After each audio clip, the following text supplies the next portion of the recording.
Thank you, Your Holiness. The next question is from Kamanga. Oh. No, Your Holiness. Your Holiness, as you mentioned earlier, I use the Buddhist framework of mindfulness meditation techniques to teach meditation. Oh. My question is, Your Holiness, could you please recommend a particular meditation practice or practices that could benefit the police officers in terms of handling the high-pressure job and their daily work as police officers, Your Holiness? Karsa. 어디게 공부도 할게 쳤지라.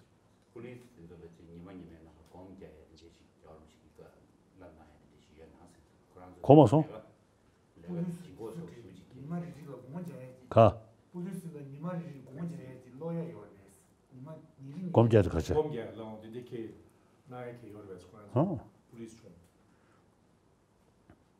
As I already mentioned, we should pay more attention about the sixth mind. All emotions also is a part of sixth mind. The antidote of these destructive emotion also part of sixth mind. The modern materialistic life only seeing, hearing like that. Now sixth mind, as I briefly already mentioned, you see, like sleep, during dream time, you see, sense of organs no longer working. So sometimes if you familiarize, then and during sleep, you can do some meditation, you can do. So similar way, the awakened state, you see, we completely ignore the sense of organs. Then gradually, you see, you feel something empty, as I mentioned briefly. Then stay there longer period. Then you get the feeling of something missing. At the same time, something like mirror, all reflections come. Itself pure. So try to sit on it, try to remain on it. Then gradually the period beginning few seconds, then few minutes, then few hours, as I already mentioned. So then the materialistic life, we really become slave of senses of organs, 5 senses of organs. Now five senses of organs, no ability to develop wisdom or these things. So only sixth mind. So now we should pay more attention about the sixth mind. Then, according to our tradition, shamatha and vipassana. Shamatha is simply, you see, try to simply increase the stand still our mind. Then the mental power increase. Then analytical meditation, vipassana, analyze. That's the wisdom side. So these, although come from religious text, but we should use these as a part of our education or knowledge, and then simply try to increase mental peace, and through that way I already mentioned physical health, like that. Okay. Thank you, Your Holiness. We have 2 questions left. The next question is from Valerio.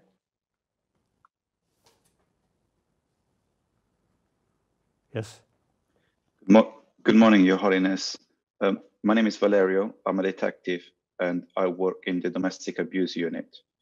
My question to you is, how does a police officer remain positive and keep doing their job when sometimes it appears that most of the world judges and criticizing you and all of your colleagues for the actions of few? Thank you. 가서. police 융셰지 내가 두고 전에 police 망한 창문을 민제 독자 시우를 하디오레스 된데까지 아니 콘수 가르치야 요레스다 신 융셰지 독자 체험을 또 창문 말했을 때 나는 겨울음지 가르쳐. I don't know.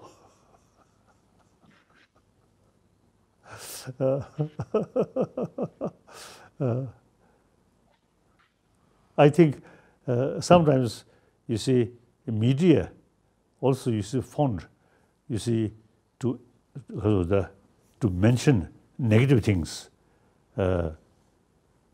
because negative things more attraction. The positive things we take for granted. So in any way, 가르사다 police 독자 세우듯이 줘야 돼.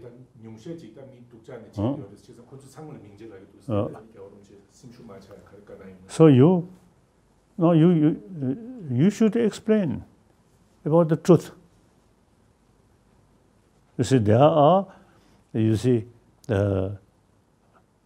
say, even Buddha's time, you see, there are thousands monks there. Buddha himself, you see, there. But some monk quite stupid. It is possible. You see, a group of people, some stupid people always there. It's understandable. So now here is self-discipline. That's important. You see, you out of fear or someone, you see, they carry disciplinary action. Then you see hypocrisy comes. In that case, whenever you have opportunity, you express what you want. But self-discipline, then whether there is someone because of the watching or not, self-discipline.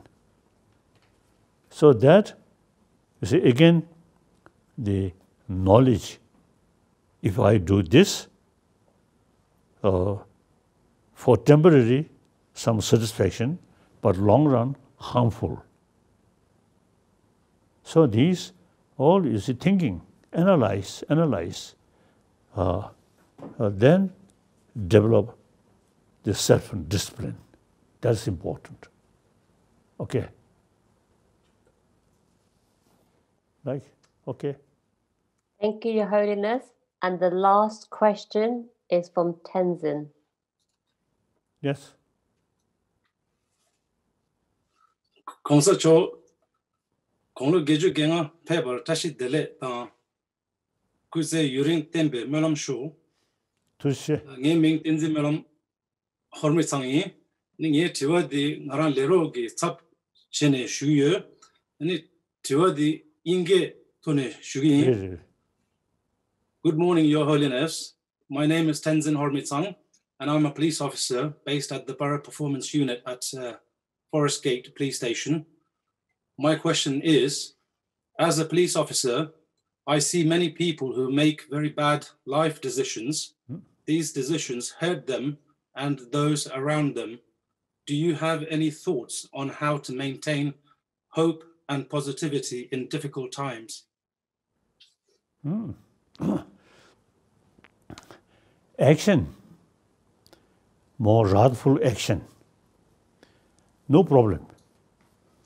Like my tutor, you see, always keep whip you see, to threaten me. But these, out of sincere motivation, out of sincere taking care about me. So, you see, the police, you see, in spite, you see, certain sort of violent action, but motivation in order to stop their wrongdoing. And according to circumstances, you see, use some wrathful method. This is okay, no problem. Everything, every human verbal action, physical action, all are related with mental action. Mental action here, more sense of concern of others' well-being. In order to benefit to them, to stop wrongdoing and to use some harsh method. It's okay, no problem. Okay. Thank you, Your Holiness. Okay. Thank you. Thank you, Your Holiness, for the question and answer session. We know it was a special birthday for you on Monday, and we would all like to rejoice in your celebrations. Therefore, Kat from Shine has produced something very special for you. Oh.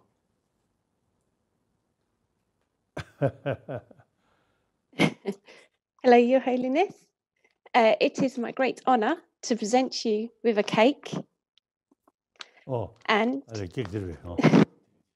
yes. Thank you, thank you. Then I meditate. Take, this is some, what's it, juice in the curry. I made this cake, which contains 85 petals, and on behalf of the Metropolitan Police, Shine, Centre of Advanced Learning and Mindfulness, we all wish you many happy returns. Thank you.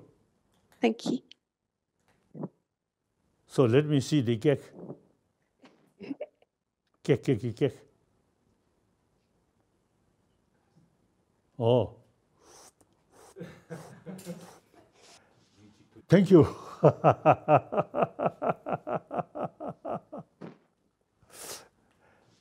Thank you.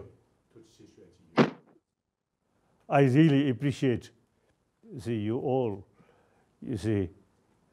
showing a sense of deep feeling. Thank you very much.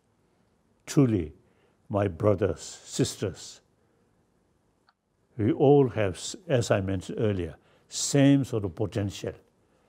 Now, we should pay more attention about our positive potential. Okay. Thank you.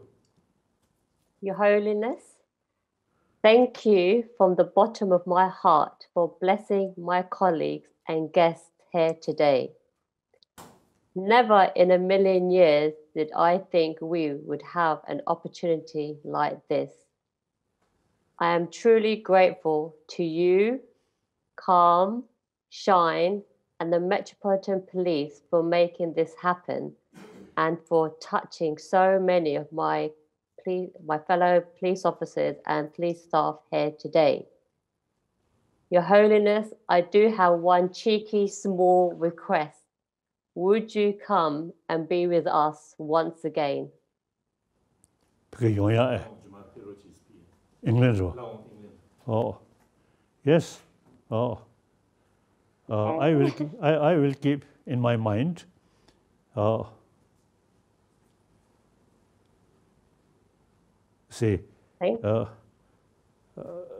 because of my age, several hours of a flight sometimes was difficult. So, but in England, I think from here to Europe, like Switzerland, then from Switzerland to England, and much closer. So I will keep in your mind. I would like to see more places, and as I mentioned earlier, some of your old friend I want to see. Thank you. Thank you so much. We are truly grateful, and I would also like to thank the team at Calm and Shine for all your efforts, sleepless nights, and support putting this huge event together. On behalf of us all, I wish you all a great day, happy lunch or breakfast. Until we meet again, namaste. Namaste. Thank you. Namaste. Thank you. The physically distance, but mentally always together. Okay. Thank you, Your Holiness.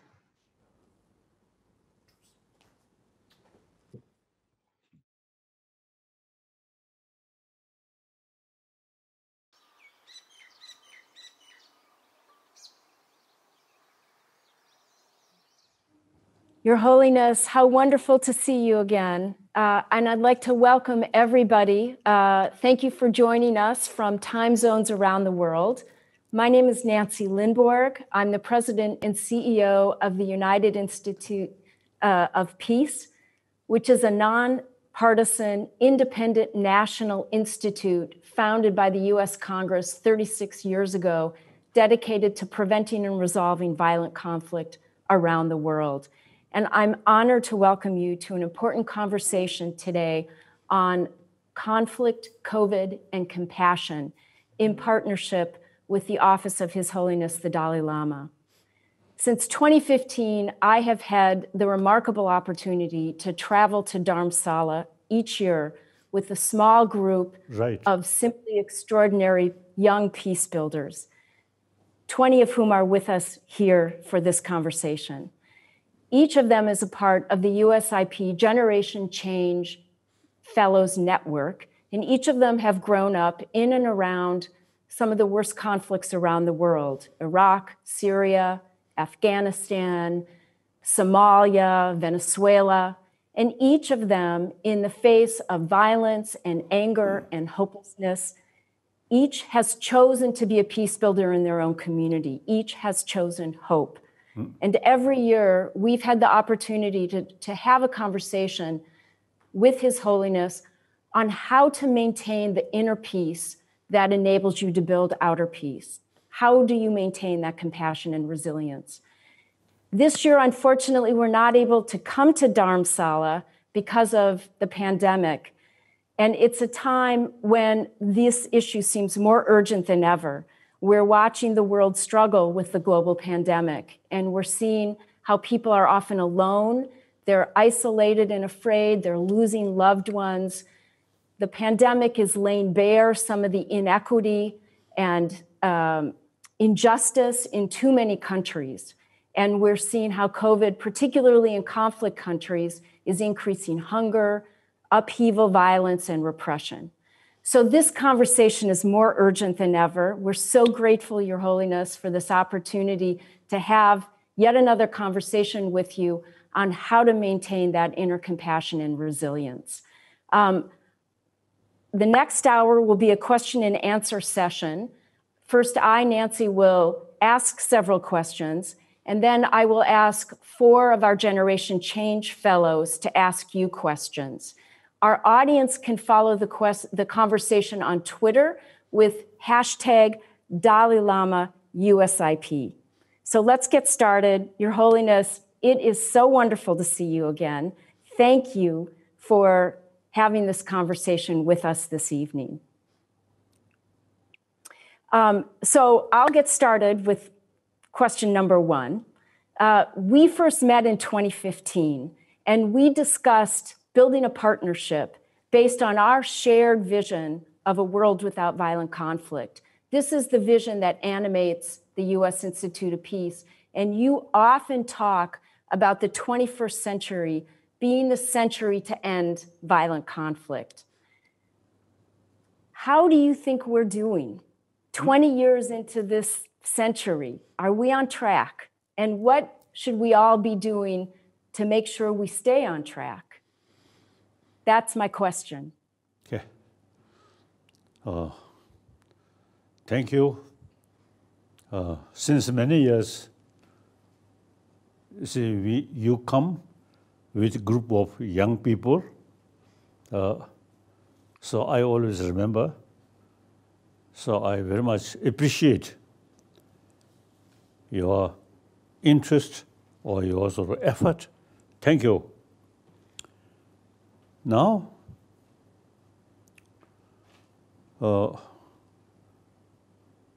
I feel world, they compare the previous century and even within this century, I think early part and later part, there are differences. Early part, we very much sort of interest or believe military power. So if you spend a lot of money and the scientists, their brilliant brain use how to make destructive weapon. Now that way of thinking, I think diminishing, because firstly, our experience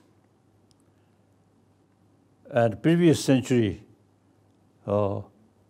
First World War, Second World War, and then including use nuclear weapon. Now, after Second World War, a number of years, people say Third World War. Now that kind of thinking, now I think disappear. And meantime, I always say, telling people, look, European Union, the spirit of European Union, in early part of the previous century,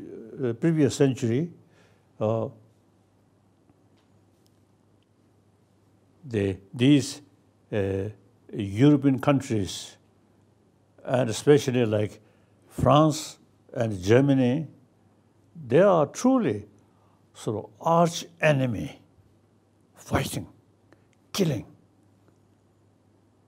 Then the very leader of these two nations, Adenauer of Germany, German Chancellor, and then de Gaulle, French leader, these two, then they create the European Union.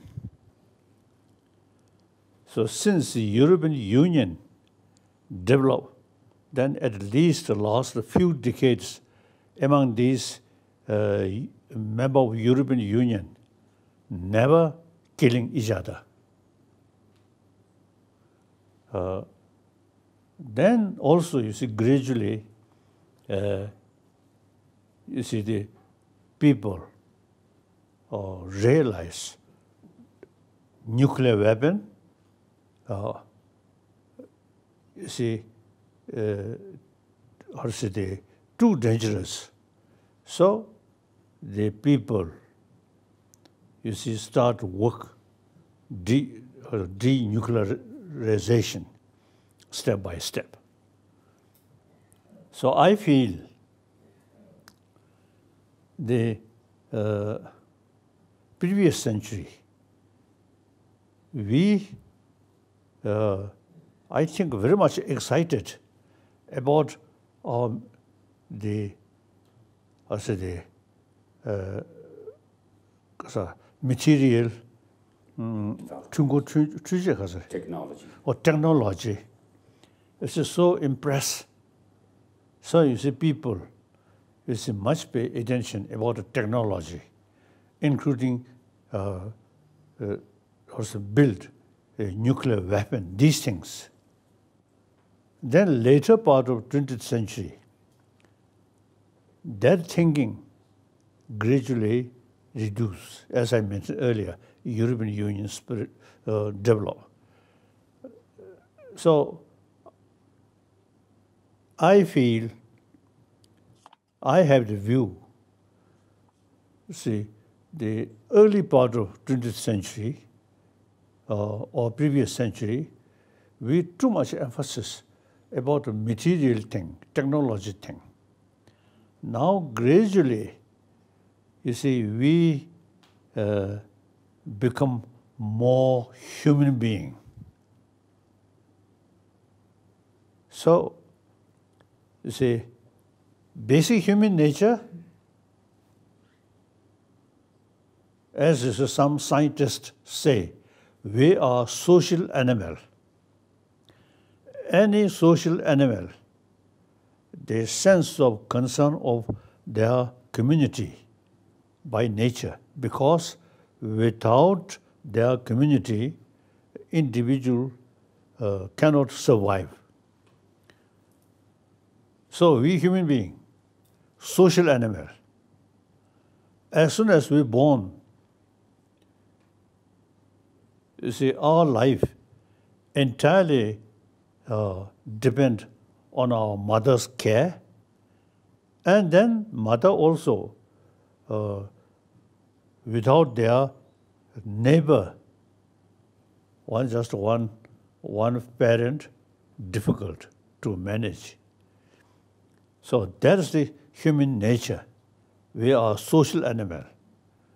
So by nature, we have this sense of community and also the loving kindness each other. Then the very basis, as soon as we're born, without any sort of introduction or knowledge, or who is that person who take us and give us milk, mother. So without any introduction, as soon as born, you see, we totally relying on that person, mother. And mother side also, you see, taking care as soon as born. And by nature, milk, mother's milk. So that's the very nature. So I think we can say, for survival,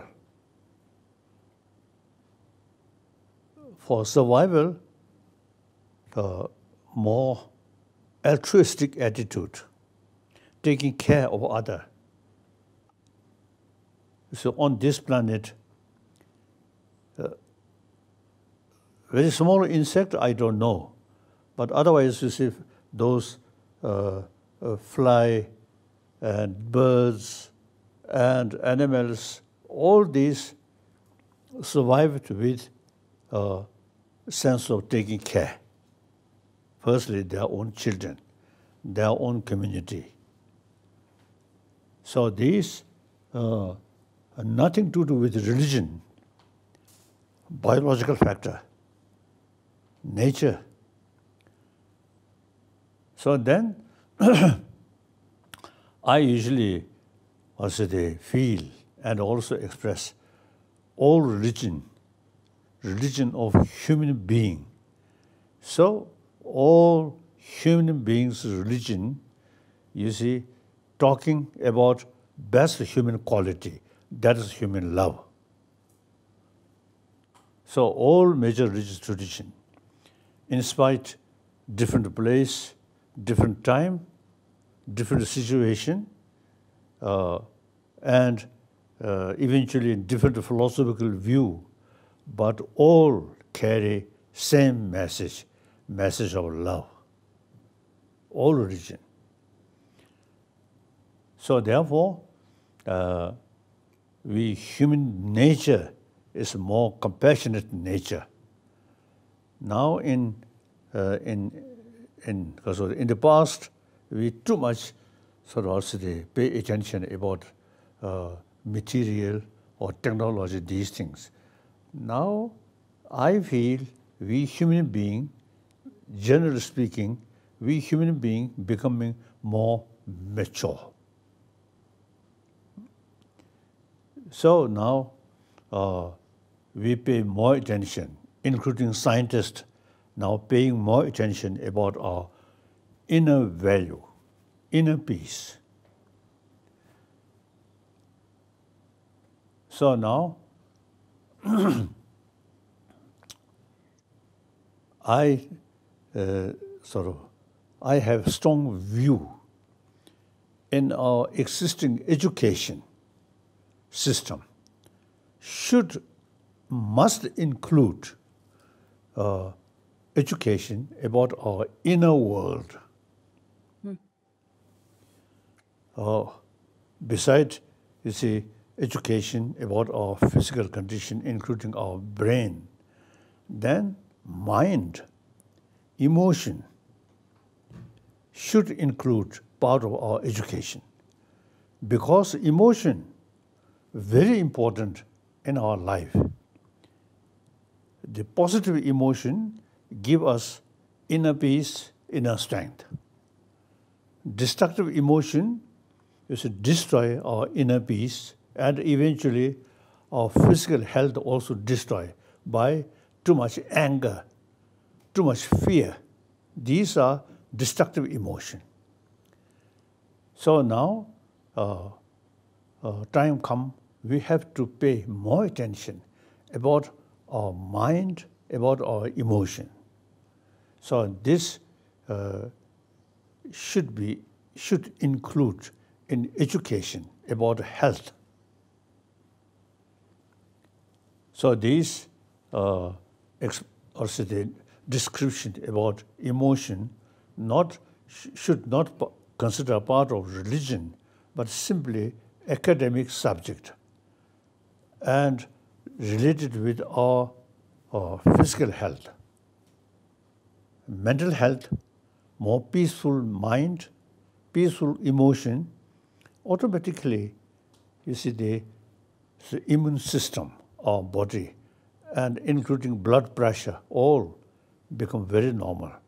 Too much anxiety, too much anger, too much fear, then the blood pressure increase, and all sort of physical normal element then become abnormal. So therefore, these knowledge should take as a the academic subject the physical health, like that. We too much, and we very much sort of taking care about hygiene of physical. Now we should include hygiene of emotion. That's very important. That also, according to Indian tradition, secular way, and not related with religion, whether religious-minded or even any religion. That's okay. That's private business. But as a human being, you see, we need some knowledge about our system of our emotion, then try to try to get peace of mind, like that. So now, young people, young student, you are beginning, or so I think start real life. When you are young, mother take care, not much problem. Then join school, even sort of college, these things, there's not much sort of pay attention about our inner peace. So materialistic sort of education bring us more anxiety or sense of competition, like that. So the education without these inner quality, then better education, more anxiety, more frustration. So now, in our education, should include education about our inner peace, inner mind, inner world. So now, we, because of the 21st century, I think with help of scientists, particularly scientists about the brain, with their help in education field, we should include education about how to build inner peace. And through individual inner peace, then peace, community, and then eventually whole humanity. You see, through that kind of education, then we really can develop peaceful world. So, as I mentioned earlier, the previous century, we pay much attention about the weapon, these things. Now, we should pay more attention about our inner peace so that genuine world peace can achieve. So my number one commitment is I'm a human being. I also have all these emotion. So with clear sort of as a recognize some of the emotion are very destructive, some of the emotion are very, very good. So with that knowledge, is it trying to reduce destructive emotion and increase constructive emotion. Now here, according the quantum physics, see, as a result of our discussion, I got the impression the quantum physicists, you see, there is also the differences, appearance and deeper level of reality. So all these destructive emotions such as anger, attachment, fear, all these destructive emotions very much based on appearances, not deeper level. So deeper level, then some quantum physicists, they say deeper level, not like appearances. So appearances, quantum physics, you see, people, some, also they, as a student of quantum physics, they realize things does not exist as appears. Then all those destructive emotions very much based on appearances. So the antidote of that emotion go deeper level, then nothing exists as appears. So this, the ancient Indian Buddhist also school of thought also mentioned that most of the destructive emotion very much based on grasping the objective, because object, something independently exists. So something good, attachment, something bad, hatred, anger. So these are appearances. Deeper level, now quantum physics, they say, deeper level, these not exist as appears. At deeper level, all are particle, we cannot sort of pinpoint, and then ultimately depend on also mental attitude, the observer side.